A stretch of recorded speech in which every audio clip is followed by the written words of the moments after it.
Assalamualaikum warahmatullahi wabarakatuh. Kembali lagi di Rafnur Channel. Kali ini saya mau membagikan tips agar kita bisa disayang sama majikan, terutama yang bekerja di luar negeri. Itu memang benar-benar susah ya. Pertama, tips yang saya lakukan, saya di sana pertama itu harus sabar dan ikhlas. Apa sih sabar dan ikhlas itu?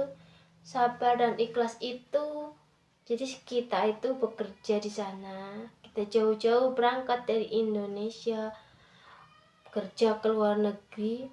Untuk apa? Untuk menyenangkan keluarga yang di rumah, untuk mengubah masa depan. Jadi apapun pekerjaan kita di sana, kita harus mengerjakannya dengan sabar, dengan ikhlas. Biarpun majikan itu cerewetnya minta ampun, kita harus tetap sabar dan ikhlas. Emang benar-benar ikhlas. Jadi kita ngerjainnya itu apa ya? Jadi kita ngerjainnya itu ya rasanya biasa gitu, nggak penuh dengan beban gitu. Oke, tips yang kedua itu kita harus jujur. Pasti jujur itu? Jujur itu pertama. Seumpama kalau kita itu ditanya sama majikan, kamu udah bersihin kamar mandi belum?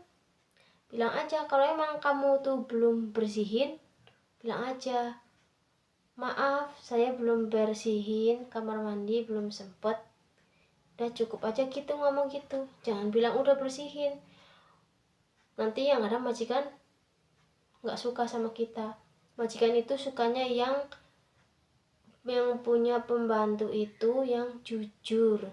Sekali aja kita itu bohong, majikan itu gak akan percaya sama kita. Jadi kita harus jujur. Yang ketiga itu kita harus bertanggung jawab. Bertanggung jawab apa sih maksudnya? Bertanggung jawab sama pekerjaan kita. Dimana di saat kita harus bekerja, ya kita harus bekerja. Kapan kita harus bangun? Ya kita harus jam segitu, kita harus sudah bangun. Apapun yang udah dilimpahkan pekerjaan ke kita, kita harus kerjaan dengan baik. Jangan sampai majikan itu kesel, karena kita kan kerja jauh-jauh di sana.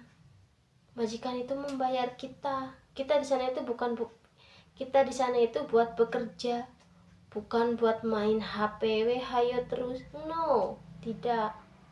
Majikan itu nggak suka. Jadi kita harus bertanggung jawab, benar-benar bertanggung jawab dengan pekerjaan kita. Terus yang keempat, kepribadian kita sendiri.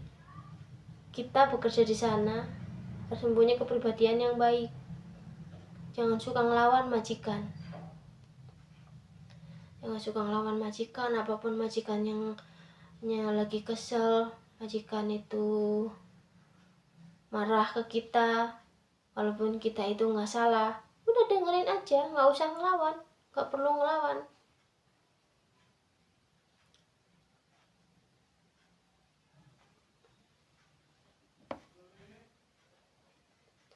Gitu ya, jadi nggak usah ngelawan.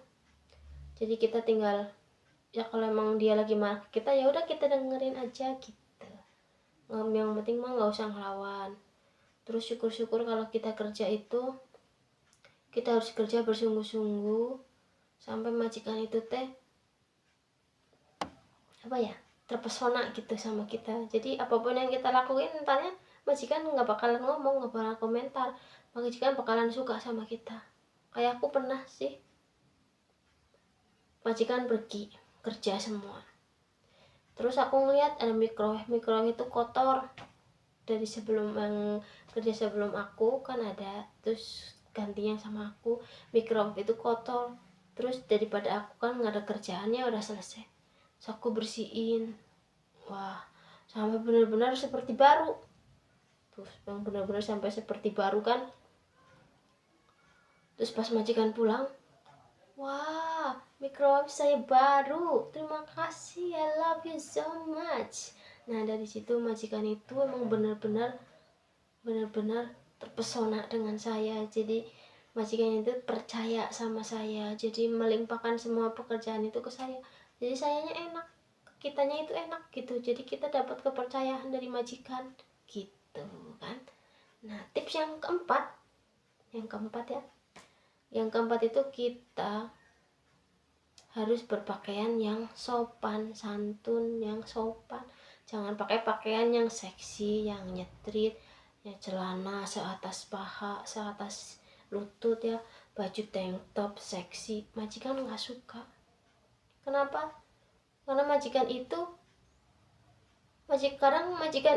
di sana itu pakaiannya itu sopan. Jadi mereka tuh nggak suka kalau punya yang pekerja itu suka pakai baju-baju yang seksi tuh. Nah, tips yang kelima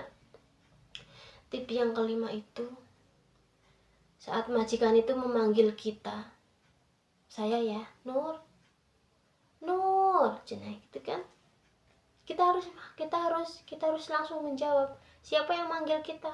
Seumpama mem yang manggil, kita harus jawab yes mem, jangan cuman yes, nggak boleh, majikan nggak suka. Kalau yang majikan sir, kita harus panggil yes sir.